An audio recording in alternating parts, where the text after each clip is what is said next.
اعوذ باللہ من الشیطان الرجیم، بسم اللہ الرحمن الرحیم۔ ناظرین السلام علیکم۔ آج کل میڈیا میں ہر طرف مہسا امینی اور ایران کے پروٹیسٹ کی خبر ہے۔ مہسا امینی ایک 22 سالہ جوان خاتون تھی جو ایران کے کردستان پروونس سے تہران اپنے ماموں کے گھر آئی ہوئی تھیں۔ 13 ستمبر 2022 کو وہ ایک شام تفریح کی غرض سے اور گھومنے کی غرض سے اپنے بھائی اور اپنی کزن سسٹر کے ساتھ نکلیں اور تہران کے حقانی میٹرو اسٹیشن پر انہیں گائیڈنس پیٹرول یعنی امر بالمعروف اور نہی عن المنکر پولیس نے روک لیا، کیونکہ ان کی سسٹر اور ان کی کزن سسٹر اور ان کا لباس اور حجاب مناسب نہیں تھا۔ ان سے حجاب کو درست کرنے کے لیے کہا گیا۔ ان کی سسٹر نے تو اپنا لباس درست کر لیا، لیکن مہسا کا لباس اتنا مناسب نہیں تھا، لہٰذا انہیں پولیس تھوڑی دیر کے لیے تھانے لے گئی تاکہ وہاں پر ان کا لباس اور حجاب صحیح کروا سکے اور انہیں قانون کی جانکاری دے کر انہیں چھوڑ دیا جائے۔ لیکن اسی دوران ان کو اٹیک پڑتا ہے اور وہ زمین کے اوپر گر جاتی ہیں، جس کے نتیجے میں پولیس ان کو ایمبولینس میں لے کر کسرا ہاسپٹل جاتی ہے اور جہاں پر 2 دن کے بعد یعنی 16 ستمبر 2022 کو ان کی موت ہو جاتی ہے، جس کے بعد ایران بھر میں پروٹیسٹ شروع ہو جاتا ہے اور اس کا غلط فائدہ اٹھاتے ہوئے ایران میں کچھ شرپسند عناصر پروٹیسٹ کی جگہ رائٹس کرنے لگتے ہیں اور دنگا اور فساد کرنے لگتے ہیں، گاڑیاں جلا دیتے ہیں، عمارتوں میں آگ لگا دیتے ہیں اور اس کے بعد افراتفری کا ماحول پھیل جاتا ہے۔ اس سلسلے میں ہمارے ملک کے مشہور یوٹیوبر جناب دھرو راٹھی صاحب نے بھی ایک ویڈیو بنایا اور اس میں کچھ انفارمیشن انہوں نے دینے کی کوشش کی، لیکن ان کے اس ویڈیو میں ہمیں کچھ چیزیں ایسی نظر آئیں جو حقیقت اور فیکٹ سے بہت زیادہ دور تھیں۔ اس ویڈیو میں ہم انہی حقیقت اور فیکٹس کو آپ کی خدمت میں بیان کرنے کی کوشش کریں گے۔ ہمارا مقصد دھرو راٹھی صاحب کو نیچا دکھانا یا غلط ثابت کرنا نہیں ہے، بلکہ ان کو حقیقت سے روز شناس کرانا اور حقیقت کی طرف متوجہ کرانا ہے، تاکہ ان کی جو ان بائزڈ یوٹیوبر کی ایک امیج ہے وہ بچی رہے اور اس کے اوپر حرف نہ آئے۔ آئیے راٹھی صاحب کے اس ویڈیو کے سلسلے میں کچھ پوائنٹس ہیں جو ہم آپ کی خدمت میں عرض کرنا چاہتے ہیں۔ پہلے آپ کو انہیں دکھا دیں، پھر ان کی ویڈیو کے کچھ حصے کو ہم آپ کی خدمت میں بیان کر کے اس کے بارے میں اس کی حقیقت سے آپ کو روشناس کرائیں گے۔ مہسا امینی اور اس کا پریوار ایران کے کردستان ریجن سے ایران کی راجدھانی تہران میں آ رہے تھے اپنے ریلیٹیوز کو ملنے۔ قریب شام کا سمے تھا۔ آتے وقت راستے میں انہیں ایک پولیس کی گاڑی روکتی ہے، لیکن یہ کوئی عام پولیس نہیں تھی، یہ موریلٹی پولیس تھی۔ اصل میں بات کیا ہے، ایران کے دیش میں ایک اسپیشل پولیس فورس بنائی گئی ہے جس کا کام ہے یہ دیکھنا کہ عورتیں ڈھنگ سے کپڑے پہننے لگ رہی ہیں یا نہیں پہننے لگ رہی۔ ایران میں اسٹرکٹ ڈریس کوڈز ہیں عورتوں کے لیے، جس میں انہیں کمپلسری ہیڈ سکارف یعنی حجاب پہننا پڑتا ہے پبلک میں۔ اب ڈریس کوڈز اتنے اسٹرکٹ ہیں کہ حجاب نارملی بھی نہیں، بڑے ٹائٹلی پہننا پڑتا ہے تاکہ سارے بال کورڈ ہو، اور اگر کوئی بھی عورت جو پبلک پلیس میں گھوم رہی ہے وہ ڈھنگ سے اپنا حجاب نہیں پہنے گی تو یہ موریلٹی پولیس تعینات کری گئی ہے اس ڈریس کوڈ کو انفورس کرنے کے لیے۔ امیجن کر سکتے ہو، پوری پولیس فورس کا کام ہی یہی ہے کہ چیک کرنا کہ عورتیں ڈھنگ سے کپڑے پہن رہی ہیں رولز کے اکارڈنگ یا نہیں پہن رہی۔ مطلب عورتوں کو بالکل اسکول جاتی بچیوں کی جیسے ٹریٹ کیا جاتا ہے۔ راٹھی صاحب کی کچھ باتیں جو فیکٹس اور حقیقت سے دور ہیں، اس کی وجہ یہ ہے کہ انہوں نے جن سورسز سے یہ انفارمیشن لی ہے وہ امریکن فنڈڈ ہیں اور امریکہ کی طرف سے ان کو حمایت حاصل ہے، جیسے ایران انٹرنیشنل، ریڈیو فردا یا ایران وائر۔ یہ وہ سورسز ہیں کہ جو ایران کی اسلامی حکومت کے مخالف ہیں اور امریکہ ان کی حمایت کرتا ہے، اور امریکہ ایران کا اس وقت سب سے بڑا دشمن ہے۔ تو ظاہر سی بات ہے، جو باتیں آپ ایسے سورسز سے لیں گے جن کی حمایت امریکہ کرتا ہے تو پھر وہاں پر سچ تو نہیں دکھایا جائے گا۔ And in this room, these people are doing just that. Their target, the Islamic Republic of Iran. This troll farm belongs to the MKO terrorist cult. MEK's Albania troll factory promoted the opinions of MEK terrorist agenda, and that was regime change in Iran. It spread fake news and devoted itself to manipulate, provoke, and to shape the public's mind for rebellion, acts of violence, and the destruction of property. Certain analysts like Kenneth Timmerman and former CIA officer Paul Pillar also believe that the terrorist cult hires protesters to shape public opinion in exile or even protests overseas, like this one. تو پہلا point یہ ہوا کہ جو information آپ نے لی ہے وہ ایسے ریسورسز سے لی ہے کہ جن کو امریکہ جن کی حمایت کرتا ہے اور امریکہ کی طرف سے ان کو فنڈ ملتا ہے۔ آخر امریکہ، اسرائیل اور سعودی عرب اس مسئلے کو اتنا بڑھاوا کیوں دے رہے ہیں اور حجاب کے ہی مسئلے کو اتنا زیادہ ہائی لائٹ کیوں کیا جا رہا ہے، اس کے خلاف اتنے زیادہ جو ہے وہ باتیں کیوں ہو رہی ہے؟ آئیے ہم بتائیں کہ آیت اللہ خامنئی یعنی ایران کے سپریم لیڈر نے اس سلسلے میں کیا کہا اور اس کا وہ کیا جواب دیتے ہیں۔ اس ویڈیو کو دیکھیں۔ حقیقت مسئله اینه که زن با شرف و با استعداد ایرانی یکی از بزرگترین ضربه ها رو به تمدن غرب زده. اینا دلشون پره. اینا سالهاست که میگن زن اگر چنانچه از قیود اخلاقی و شرعی و این چیزا رها نشه نمیتوانه پیشرفت کنه. زن ایرانی این رو در عمل تکذیب کرده. زن ایرانی در همه میدانها ظاهر شده با موفقیت و سربلندی و با حجاب اسلامی. خیلی چیز مهمیه. این باطل کننده یک زحمت و تلاش 200 ساله غربه. نمیتونن تحمل کنن. عصبانی میشن. دوسری بات یہ کہ آپ نے اپنے ویڈیو میں ایک بات کہی کہ 1979 میں جب ایران میں اسلامک ریولیوشن آتا ہے اور اسلامک حکومت وہاں پر بنتی ہے، تب سے اب تک کئی مرتبہ حجاب کے خلاف پروٹیسٹ ہو چکے ہیں۔ تو آئیے آپ کو بتاتے چلیں کہ ان پروٹیسٹ کو لیڈ کون کرتا ہے، اور سو کال پروٹیسٹ جو رائٹس کی صورت اختیار کر لیتے ہیں، فتنہ اور فساد اور دنگے کی صورت اختیار کر لیتے ہیں، ان کو لیڈ کون کرتا ہے؟ درحقیقت جو لوگ اس قسم کے پروٹیسٹ کو لیڈ کرتے ہیں ان کا تعلق امریکن گورنمنٹ، اسرائیلی ہائی آفیشیلز اور سعودی عرب کے ساتھ ہے۔ آپ تصویر میں دیکھ سکتے ہیں بہت سے چہرے اس کے پیچھے ہیں۔ ان میں سے ایک چہرہ جس کا نام میں لینا چاہتا ہوں، وہ جو اس بار کے پروٹیسٹ کو لیڈ کر رہی تھی، وہ مسیح علی نژاد ہیں۔ ان کے تعلقات اسرائیلی اور امریکن گورنمنٹ کے ساتھ ہیں۔ اس کے علاوہ 2000 رپورٹ کہتی ہے کہ 2015 سے 2022 کے دوران انہوں نے صرف ایران میں جو باحجاب لڑکیاں یا خواتین ہیں ان کے سر سے اسکارف چھیننے کے لیے، انہیں ہیریس کرنے کے لیے، ملک میں افراتفری کا ماحول پیدا کرنے کے لیے امریکی گورنمنٹ نے ان کو $6 لاکھ سے زیادہ کی رقم انہیں دی ہے صرف ایک پروجیکٹ کے لیے۔ تو اس کا مطلب یہ ہے کہ ایران میں جو اس قسم کے رائٹس ہوتے ہیں، اس کو یہ ہوتے نہیں ہیں بلکہ یہ پری پلانڈ ہوتے ہیں اور امریکہ کی حمایت ہوتی ہے اور اسے کروایا جاتا ہے، اور ایک بڑا بجٹ اس کے لیے امریکہ خرچ کرتا ہے، جیسے مسیح علی نژاد کے اوپر خرچ کیا جس نے یہ کام ایران میں کروانے کی کوشش کی۔ اس کے علاوہ ران پال جو امریکن پولیٹیشین رہ چکے ہیں اور ایکٹیوسٹ بھی ہیں، آتھر بھی ہیں، انہوں نے 2009 میں جب ایران میں الیکشنز ہو رہے تھے، پریسیڈنشیل الیکشن جب ہو رہے تھے، اس وقت جو رائٹس ہوئے تھے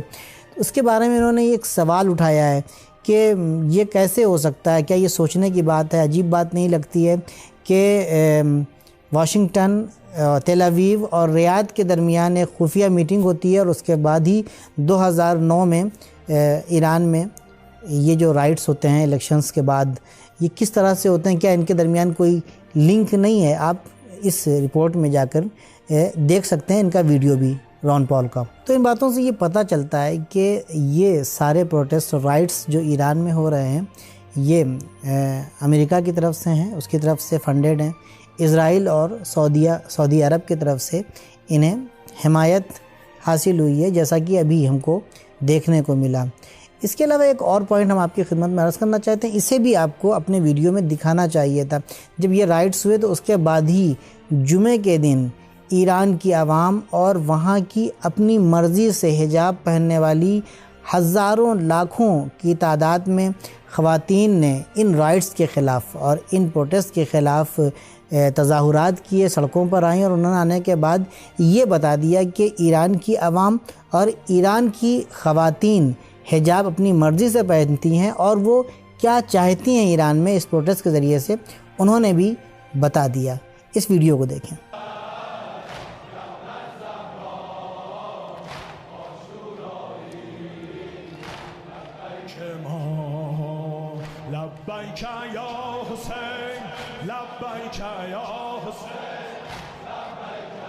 آپ ویڈیو میں کہتے ہیں ایک جگہ کے اوپر کہ مہسا امینی کو گھسیٹتے ہوئے لے جایا گیا. ایسی کوئی بات نہیں ہے, مہسا امینی کو گھسیٹتے ہوئے نہیں لے جایا گیا, بلکہ وہ اپنی مرضی سے گاڑی میں بیٹھی اور وہاں پر گئیں.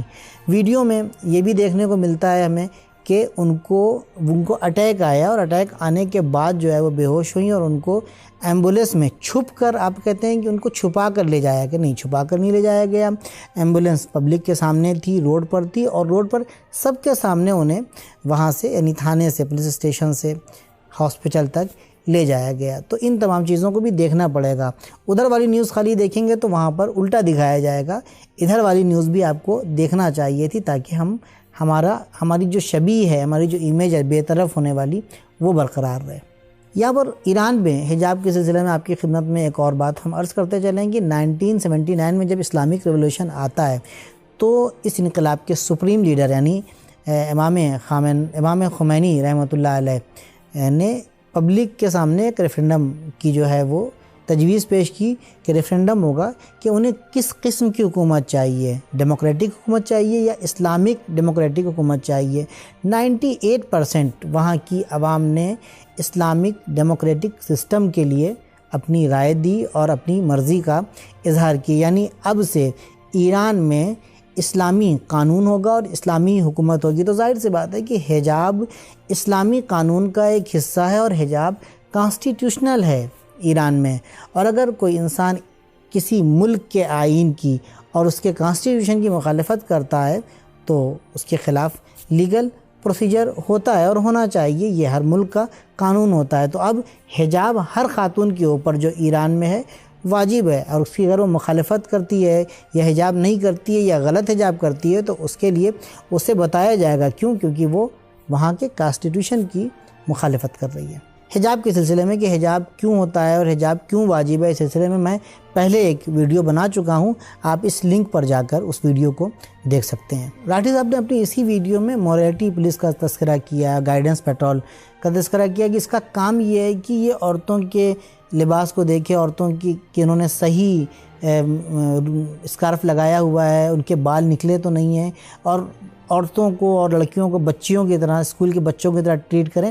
یہ یہاں پر ذرا سا آپ نے غلط بیانی سے کام لیا ہے. آپ کو اس کے سلسلے میں اور جاننے کی کوشش کرنی چاہیے تھی. در حقیقت یہ امر بالمعروف نہیں از منکر ٹیم ہے, یعنی اچھائیوں کی طرف لوگوں کو بلاتی ہے اور دعوت دیتی ہے, اور لوگوں کو برے کام کرنے سے اور ایسے کام کی جو سوسائٹی میں خرابیاں پیدا کرتے ہیں ان سے روکنے والی ٹیم ہے. اور یہ ٹیم خالی خواتین کے لیے نہیں ہے بلکہ مردوں کے لیے بھی یہ ٹیم ہے, اور یہ دیکھتی ہے. اور اس کا کام یہ ہوتا ہے کہ ملک میں اور سماج میں ایتھکس اور مورالٹی کو قائم رکھا جائے. اور اس ٹیم کا ہونا ضروری بھی ہے, نہ خالی ایران میں بلکہ ہمارے ملک میں جہاں پر ایو ٹیزنگ, لڑکیوں سے چھیڑ چھاڑ, ریپ, اسکول اور کالجز کے سامنے آوارہ لڑکوں کا کھڑا ہونا, اور بسز میں, میٹروز میں عورتوں اور خواتین کے لیے مشکلات پیدا کرنا, ان کو چھیڑنا, ان کا جینا دوبھر کر دینا, ان کو گھروں سے نہیں نکلنے دینا. ڈر کے مارے خواتین اور لڑکیاں گھروں سے نہیں نکلتی ہیں.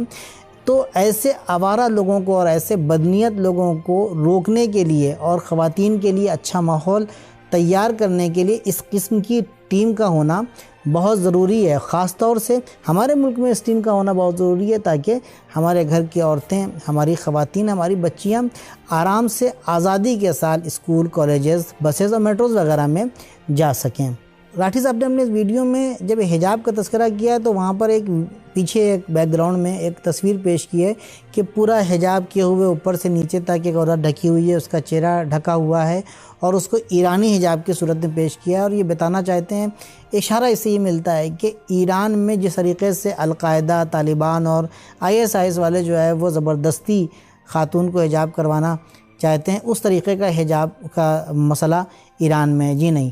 یہ آپ ایک غلط طریقے کے غلط اشارہ دینا چاہتے ہیں. ایسا ایران میں ہرگز نہیں ہے, بلکہ ایران میں حجاب کا طریقہ بالکل الگ ہے. آپ ان تصاویر میں جو ہم پیش کر رہے ہیں دیکھ سکتے ہیں, یہ ایرانی حجاب ہے. آپ نے اپنے ویڈیو میں ایک اور بات کہی, اور وہ یہ تھی کہ جو واقعی حقیقت سے دور نظر آتی ہے. آپ کہتے ہیں کہ مہسا 22 سال کی ہیلدی لیڈی تھی, اور وہ کیسے جو ہے ان کو اٹیک پڑ سکتا ہے. سب سے پہلی بات تو آپ کی خدمت میں عرض کریں کہ بہت سے جوان جو فٹ ہیں, جو جم جاتے ہیں, جو ایکسرسائز کرتے ہیں, اس کے باوجود وہ آتے ہیں اور ان کو اٹیک پڑ جاتا ہے. تو یہ ایک عجیب بات آپ کر رہے ہیں کہ وہ ہیلدی لیڈی تھی, ان کو کیسے اٹیک پڑ سکتا ہے, آپ نے یہ سوال اٹھایا ہے.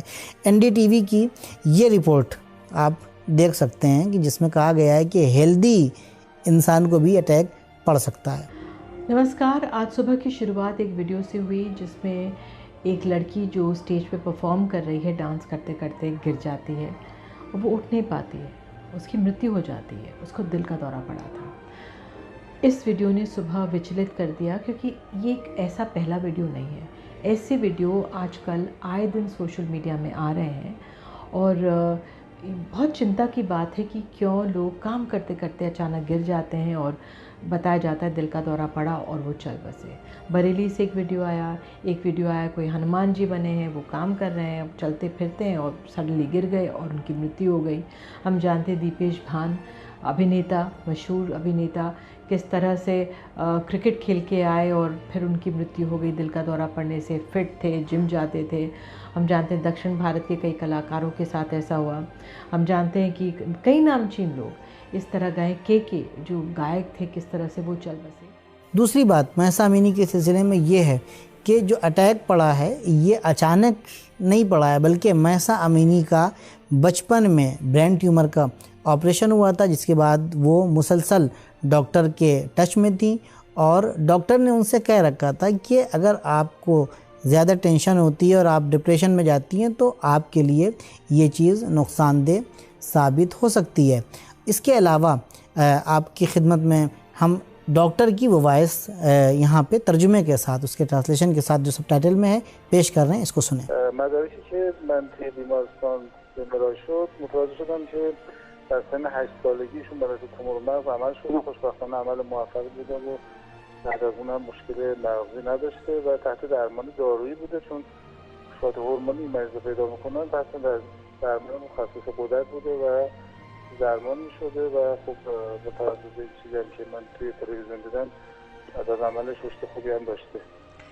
آقای دکتر اتفاق برای مریض افتاده. معمولا اگر داروی مصرف کنن و داروشون به موقع مصرف کنن معمولا عوارض زیادی مریض نداره, فقط باید مرتب از نظر هورمونی چک بشه و داروش هم سر وقت مصرف بشه. خود اون بیماری مستقیما خیر, ولی مسائل هورمونی که ایجاد میشه و تغییراتی که در اثر هورمونایی که مصرف میکنن ایجاد میشه وقتی استرس هم بهش اضافه شه میتونه مشکل ساز بشه. اس کے علاوہ حالیہ دنوں میں کئی بار مہسا امینی اپنے اسی مرض کو لے کر ڈاکٹر سے ملتی رہی ہیں, ڈاکٹر کو وزٹ کرتی رہی ہیں. تاریخ کے ساتھ ان تمام چیزوں کو آپ کی خدمت میں پیش کیا جا رہا ہے. تو اس کا مطلب یہ ہوا کہ وہ ہیلدی لیڈی نہیں تھی, بلکہ ان کو پہلے سے ایک مرض تھا جس کا مسلسل وہ علاج چل رہا تھا, اور وہ مسلسل ڈاکٹر کے ٹچ میں تھی. تو ان تمام چیزوں سے یہ پتہ لگتا ہے کہ مہسا امینی کو مارا نہیں گیا تھا, پیٹا نہیں گیا تھا, بلکہ خود چونکہ وہ مریض تھیں اس مرض کا اثر ان کے اوپر تھا, اور یہ اٹیک ان کو پڑتا ہے, جس کے نتیجے میں وہ ہاسپٹل جاتی ہیں اور ہاسپٹل میں ان کا انتقال ہو جاتا ہے. تو ان تمام باتوں کو سننے کے بعد اور دیکھنے کے بعد کنکلوژن اور نتیجے کے طور پر جو بات میں آپ کی خدمت میں اور تمام ان لوگوں کی خدمت میں جو یہ کام کر رہے ہیں کہ انفارمیشنز کو لوگوں تک پہنچاتے ہیں, ان کا دعویٰ ہوتا ہے کہ ہم حقیقت اور فیکٹ کو پبلک تک پہنچانا چاہتے ہیں, تو میں ان سے یہ گزارش کروں گا کہ صرف ایک طرف کی بات کو نہ لیا کریں, بلکہ وہ جب دو دشمن ہیں, دو ملک ایسے ہیں جن کی ایک دوسرے سے نہیں بنتی ہے, جو دو لوگ ہیں کہ جو ایک دوسرے کے دشمن ہیں, دونوں کی بات کو سنا کریں. اگر ایک طرف کے ایک ہی سورس کی بات کو لیں گے تو سکے کا ایک رخ اور ایک پہلو دکھائی دے گا, دوسرے پہلو سے آپ بھی غافل ہوں گے اور عوام بھی غافل ہوگی. اور خاص طور سے امریکن اور ویسٹرن میڈیا کے اوپر ہم آنکھ بند کر کے بھروسہ نہیں کر سکتے ہیں, کیونکہ ایک نہیں بلکہ 12 اور کئی مرتبہ متعدد مرتبہ یہ بات ثابت ہو چکی ہے کہ امریکن اور ویسٹرن میڈیا فیک نیوز پھیلانے میں ماہر ہے اور جھوٹا پروپیگنڈا کرتی رہتی ہے. لہٰذا اس کے اوپر ہم آنکھ بند کر کے بھروسہ نہیں کر سکتے. انشاءاللہ ایک نئے ویڈیو کے ساتھ آپ کی خدمت میں حاضر ہوں گے. تب تک کے لیے خدا حافظ.